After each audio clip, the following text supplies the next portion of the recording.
बहू, नाश्ता बन गया क्या? मेरे तो पेट में चूहे कूद रहे हैं। हाँ मम्मी जी, बस बन गया, अभी लेकर आती हूँ। निशा सबको नाश्ता देती है। अभी उसकी नई नई शादी हुई थी और शादी होते ही काम की जिम्मेदारी बढ़ गई थी। इसलिए निशा को खुद के लिए भी ज्यादा समय नहीं मिलता था। तभी शाम को उसके पास उसकी फ्रेंड रेखा का फोन आया।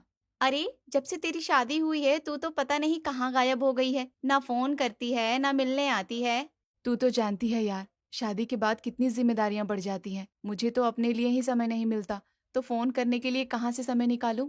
अरे, ऐसा क्या करवाते हैं तेरे ससुराल वाले तुझसे जो तुझे खुद के लिए भी समय नहीं मिलता।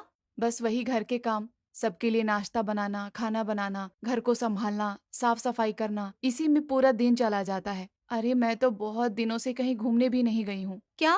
अरे बहन, शादी हुई है तेरी, किसी कैद में नहीं गई है तू जो अपने लाइफ को एंजॉय नहीं कर रही है। अरे, शादी से पहले तो तुम कितने मजे में रहती थी और अब एकदम से ससुराल वालों के चक्कर में तूने खुद को इतना बदल लिया। जीजा जी को बोल, तुझे कहीं घुमाने लेकर जाएंगे। अरे उनके पास टाइम कहाँ है, उन्हें तो अपने काम से ही फुर्सत नहीं, उन्हें तो अपने काम से ही फुर्सत नहीं है। ससुराल आकर सब बदल जाता है। यहाँ पर अपनी मर्जी से ज्यादा कुछ कर भी नहीं सकते।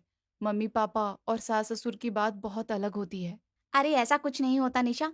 ये सब हम बस अपने मन में ही बना लेते हैं। तू अपनी सास को माँ समझेगी ना, तो वो भी तुझे अपनी बेटी ही समझेगी। तू जैसे अपने मायके में रहती थी वैसे ही अपने ससुराल में रह। खुद को इतना टॉर्चर करने की कोई जरूरत नहीं है। अभी तो अपने ससुराल में मैं बिंदास रहती हूँ और मेरी सासू माँ मेरे साथ एकदम चिल रहती हैं। अच्छा, मतलब मुझे ज्यादा कुछ अलग समझने की जरूरत नहीं है। अरे बिल्कुल नहीं। जैसी मायके में थी वैसे ही यहाँ पर है, वरना तेरा हाल भी मधु जैसा हो जाएगा। पहले ससुराल वालों के चक्कर में खुद के सारे शौक छोड़ दिए और फिर ससुराल वालों ने उसका कैसा हाल किया। ठीक कह रही है यार। अच्छा चल, मैं तुझे बाद में फोन करती हूँ। गैस पर कुकर रखा है। निशा अपने फ्रेंड रेखा से बात करके थोड़ा रिलैक्स महसूस करती है। उसे भी लगता है कि उसे ससुराल में इतना बंद कर रहने की जरूरत नहीं है। अगले दिन, यार अपनी शादी से पहले मैं कैसे शॉर्ट्स पहनकर एकदम रिलैक्स होकर घर में घूमती थी, और अब इतनी गर्मी में ये साड़ी पहननी पड़ रही है। लेकिन साड़ी पहननी जरूरी थोड़ी ना है। जैसे मायके में रहती थी वैसे ही यहाँ पर रहूंगी। आज तो मैं शॉर्ट्स ही पहनूंगी। निशा शॉर्ट्स पहनकर घर का काम करने लगती है। तभी उसकी सास की नजर उसके ऊपर जाती है। अरे निशा, ये तुमने क्या पहना हुआ है? शॉर्ट्स है मम्मी जी। गर्मी बहुत ज्यादा हो रही है ना, इसलिए पहन लिया। बेटा, लेकिन ससुराल में ये सब अच्छा थोड़ी ना लगता है। मम्मी जी, आप चाहे ससुराल हो या मायका हो, गर्मी तो हर जगह लगती है ना। इतनी गर्मी में वो भारी भारी साड़ियां पहनकर मुझसे तो काम नहीं होता। वैसे भी मैं मायके और ससुराल में कोई अंतर नहीं रखती। उसकी बात सुनकर सीमा कुछ नहीं बोलती।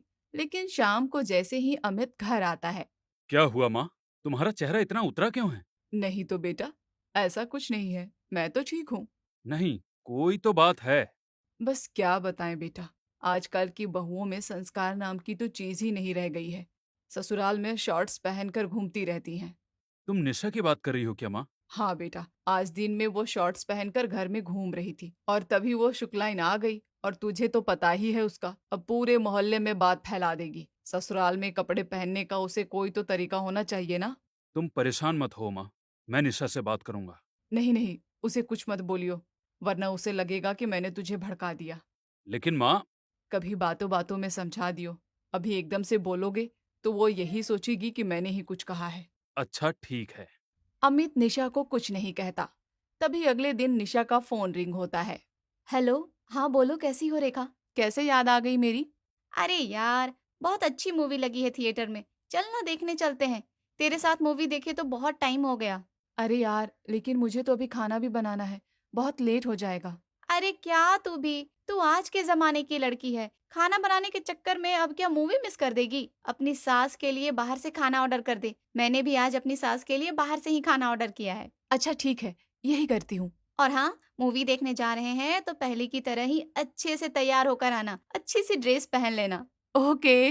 निशा एक सुंदर सी वेस्टर्न शॉर्ट्स ड्रेस पहनकर तैयार हो जाती है और बाहर से खाना ऑर्डर करके अपनी सास के लिए खाना मंगवा लेती है। मम्मी जी, खाना लगा दिया है मैंने, खाना खा लीजिए। अरे ये क्या बहू, ये तुमने कैसी ड्रेस पहनी है? कहीं जा रही हो क्या? हाँ मम्मी जी, मेरी फ्रेंड के साथ आज मेरा मूवी का प्लान बना है, तो बस मूवी देखने जा रही हूँ। और पहले भी मैं ऐसे कपड़े पहनकर ही मूवी देखने जाती थी, मुझे बाहर साड़ी में कंफर्टेबल नहीं लगता। अच्छा, और ये खाना कैसे बनाया आज तुमने? इतना ज्यादा तेल मसाले वाला। तुझे पता है ना, मुझे ऐसा खाना अच्छा नहीं लगता।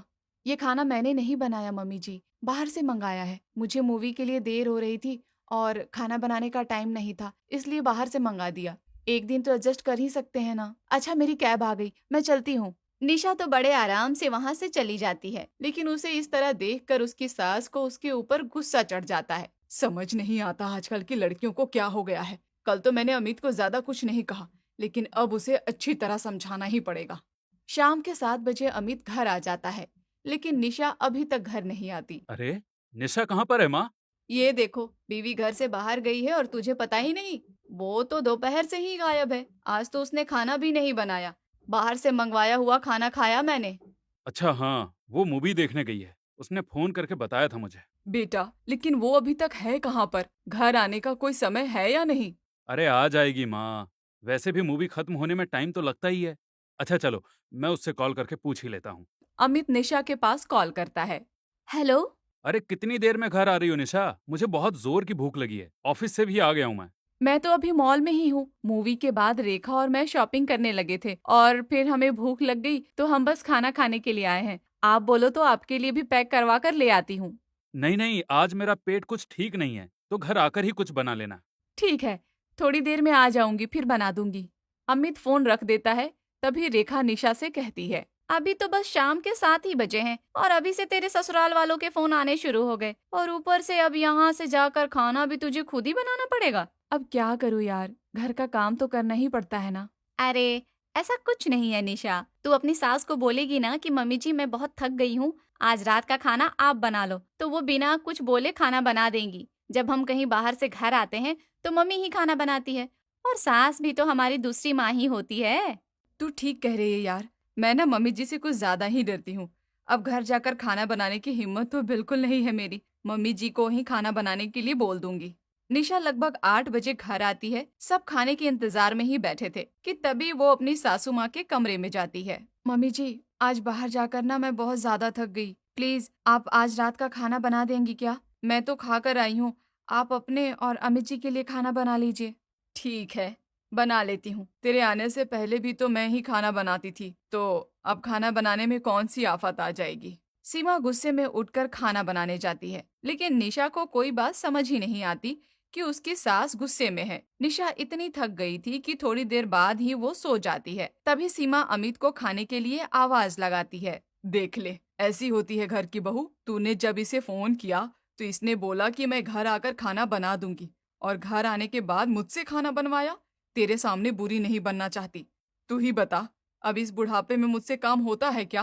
तुम परेशान मत हो माँ, मैं निशा से बात करूंगा। एक आधी बार के लिए ये सब ठीक है, लेकिन अगर उसने इन सब की आदत बना ली तो ठीक नहीं है। सीमा अपनी बहू को तो कुछ नहीं कहती थी, लेकिन बेटे के सामने भर भर के उसकी चुगली करती थी। तभी अगले दिन, अरे यार, एक साथ में क्या क्या करूं?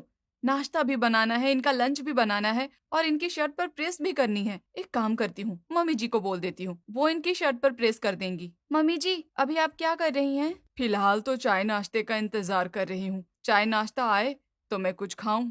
चाय नाश्ता बस बन ही रहा है मम्मी जी, तब तक आप उनकी शर्ट पर प्रेस कर देंगी क्या? और हाँ, मुझे भी अपनी एक साड़ी पर प्रेस करवानी है। आप कर दो प्लीज, मुझे आज आपके साथ मंदिर जाना है। सीमा उठती है और मुंह बनाकर कपड़ों पर प्रेस करने लगती है और अमित उन्हें कपड़ों पर प्रेस करते हुए देख लेता है। अरे तुम क्यों कपड़ा प्रेस कर रही हो माँ? निशा कहाँ है? नाश्ता बना रही है किचन में। अरे तेरी शर्ट पर प्रेस करने तक तो ठीक था कि तुझे देरी हो रही है, लेकिन ये तो मुझसे अपनी साड़ी पर भी प्रेस करवा रही है। अमित तुरंत ही निशा के पास जाता है। निशा, तुम मुझे एक बात बताओ, आखिर तुमने मेरी मम्मी को समझा क्या हुआ है? अरे मेरी शर्ट तक तो ठीक था, लेकिन अपनी साड़ी भी तो मम्मी से प्रेस करवा रही हो। क्या मतलब? अरे तो क्या हो गया? सास भी तो माँ ही होती है, और जब शादी से पहले मुझे कहीं जाना होता था तो मेरी मम्मी भी तो मेरे कपड़ों पर प्रेस कर देती थी। मम्मी जी को तो मेरे कपड़ों पर प्रेस करने से कोई दिक्कत नहीं हुई, लेकिन आपको पता नहीं क्यों दिक्कत हो रही है। ये लीजिए आपका टिफिन, नाश्ता मैं अभी लगा रही हूँ। अब निशा अपनी सास के साथ अपनी मम्मी जैसा व्यवहार करती। उसे लगता जैसी माँ होती है वैसे ही सास भी होती है। कुछ दिन तक यही सिलसिला चलता रहा। सामने से तो सीमा ने उसे कुछ नहीं कहा, लेकिन पीछे से अपने बेटे के कान भरने में उन्होंने कोई कसर भी नहीं छोड़ी। तभी कुछ दिनों बाद, अरे ये अभी तक आए क्यों नहीं? कॉल करके ही पूछना पड़ेगा। अरे ये लो, नाम लिया और सामने से ही इनका कॉल आ गया। हेलो। अरे हेलो निशा, आज रात ना मैं घर पर नहीं आ पाऊंगा। कुछ इमरजेंसी थी तो मेरी नाइट शिफ्ट लग गई है। अरे लेकिन मुझे तो इससे पहले कि निशा कुछ और बोलती, अमित का फोन स्विच ऑफ हो जाता है। अरे यार, इनका तो फोन ही स्विच ऑफ हो गया। अब क्या करूं? आज रात तो मुझे पार्टी में जाना था। तभी उसके पास रेखा की कॉल आती है। अरे कहाँ है तू? अभी तक निकली नहीं क्या? यार क्या बताऊं, अमित जी की आज नाइट शिफ्ट लग गई है। इससे पहले मैं उन्हें पार्टी के बारे में बताती, उनका फोन ही स्विच ऑफ हो गया। अरे तो क्या हो गया? अपनी सास को बताकर आजा, और बाकी लोग तो घर में हैं ही ना। हाँ, वैसे मेरा देवर घर पर ही है। मम्मी जी अकेले तो नहीं होंगी, उन्हें ही बोल देती हूँ। निशा ने क्लब जाने के लिए शॉर्ट ड्रेस पहनी हुई थी। वही ड्रेस पहनकर वो अपनी सास के कमरे में चली जाती है। अरे इतनी रात को तू ये ड्रेस पहनकर कहाँ जा रही है? मम्मी जी, आज मेरी एक फ्रेंड का बर्थडे है, तो क्लब में उसी ने पार्टी दी है, वहीं जा रही हूँ। क्या? इतनी रात को पार्टी? पार्टी रखनी थी तो दिन में रखनी चाहिए थी ना। अरे प्लीज जाने दो ना मम्मी जी। मेरी मम्मी भी मुझे बहुत बार ऐसे भेज देती थी। आपको पता है, पापा को बिना बताए मैं पार्टी में चली भी जाती थी और आ भी जाती थी। मम्मी फुल सपोर्ट करती थी मुझे। जब मैं घर पहुंचती थी तो मम्मी के पास मैसेज कर देती थी और मम्मी चुपचाप घर का दरवाजा खोल देती थी। अच्छा चलो, अब मैं जा रही हूँ, बाहर कैब वाला आ गया है। निशा ये बोलकर वहां से चली जाती है और रात के 2 बजे पार्टी से वापस आती है। ये कोई टाइम है घर वापस आने का?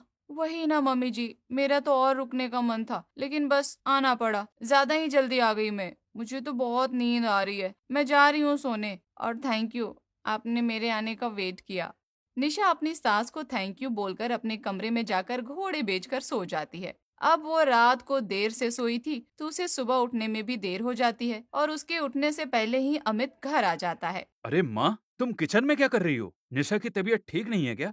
उसे क्या होगा, वो तो घोड़े बेचकर आराम से कमरे में सो रही है। अब रात को इतनी इतनी देर से पार्टियों से आएगी तो सुबह तक तो सोएगी ही ना। पार्टी? कैसी पार्टी? बोलो, इन लाड साहब को तो कुछ पता ही नहीं है। बहू रानी रात को 2 बजे पार्टी से घर आई है। अरे ससुराल को तो बिल्कुल ही मायका समझा हुआ है उसने। ऊपर से तुझे बिना बताए वो पार्टी में गई। पहले ही बोल रही हूँ, इतनी ढील मत दे, वरना अगर एक बार वो हाथ से निकल गई ना तो फिर दोबारा काबू में नहीं आएगी। अमित गुस्से से अंदर कमरे में जाता है तो निशा अभी तक सो रही थी। थोड़ी देर बाद निशा की आंख खुलती है। वो जैसे ही हाथ मुंह धोकर आती है। रात को कहाँ गई थी तुम?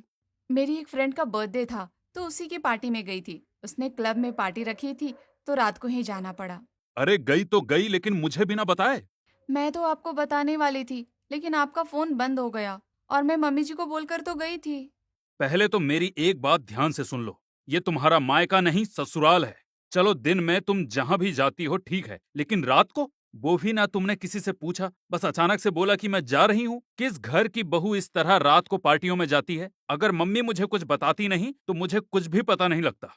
क्या आपको ये सब मम्मी जी ने बताया मेरे बारे में? अरे अभी भी नींद में हो क्या? तुमने तो मुझे कुछ बताया ही नहीं, तो मुझे मम्मी से ही पता लगेगा ना। मम्मी तो मुझे बहुत दिन से तुम्हारी हरकतों के बारे में बता रही है, लेकिन मैं ही इग्नोर कर रहा था। मम्मी जी को आपको ये सब बोलने की क्या जरूरत थी? आप घर आते तो मैं खुद ही बता देती ना आपको। खामखा बात का बतंगड़ बन गया। एक मेरी फ्रेंड की सास है जो उसे बिल्कुल अपनी बेटी की तरह रखती है, और मम्मी जी ने तो हम दोनों की ही लड़ाई करवा दी। बोलकर ही तो गई थी ना, उन्हें बिना बताए तो नहीं निकल गई थी। अमित और निशा की अच्छी खासी लड़ाई हो जाती है। अमित गुस्से में वहाँ से चला जाता है। तभी निशा अपनी फ्रेंड रेखा को फोन करती है। हेलो। हेलो, क्या हुआ? तेरी आवाज तो बहुत बुझी बुझी सी लग रही है, कुछ हुआ है क्या? क्या बताऊं यार, मुझे तो लगा था मेरी सास भी तेरी सास जैसी ही होगी। तेरी सास कैसे तुझे बिल्कुल अपनी बेटी की तरह रखती है, और एक मेरी सास ने मेरे और अमित जी के बीच लड़ाई लगवा दी। अरे मुझे तो सामने से कुछ भी नहीं बोलती थी और उन्हें मेरे खिलाफ ऐसे भड़का दिया कि सुबह सुबह लड़ाई करके गए हैं मुझसे। अरे ये सास लोग तो होती ही ऐसी हैं। तुझे पहले ही ध्यान देना चाहिए था ना कि तेरी सास कैसी है। मेरी सास तो मेरी मम्मी जैसी है, इसलिए मैं उनके साथ रिलैक्स रहती हूँ। अब अगर तेरी सास ऐसी नहीं थी तो तुझे सोच समझ कर रहना चाहिए था ना। क्या? लेकिन तूने ही तो कहा था कि अपनी सास को माँ समझेगी, तभी वो तुझे बेटी की तरह समझेगी, और अब तू ये क्या फालतू की बातें कर रही है? मैंने तो सिर्फ तुझे सजेशन दिया था, जैसे तू हमेशा से मुझे सजेशन देती थी स्कूल और कॉलेज में। साइंस प्रोजेक्ट वाला सजेशन याद है, जब मुझे 0 मिला था? और वो फैशन शो वाला सजेशन, जब मैं स्टेज से ही नीचे गिर गई थी। क्या? इसका मतलब तूने जानबूझकर ये सब किया, मुझसे बदला लेने के लिए, ताकि मेरे ससुराल में सबके साथ मेरे रिश्ते खराब हो जाएं। खैर, अब जब तू सब कुछ समझ ही गई है तो अब मैं तुझसे क्या बात करूं। मेरा बदला तो पूरा हुआ। Bye bye. इतना बोलकर रेखा कॉल कट कर देती है। लेकिन रेखा की बात सुनकर निशा को तो धक्का लग जाता है, लेकिन उसे एक बहुत बड़ी सीख मिलती है। एक, कि दूसरों की कभी मत सुनो, और दूसरा, अपनी सास को कभी अपनी माँ समझने की भूल मत करो।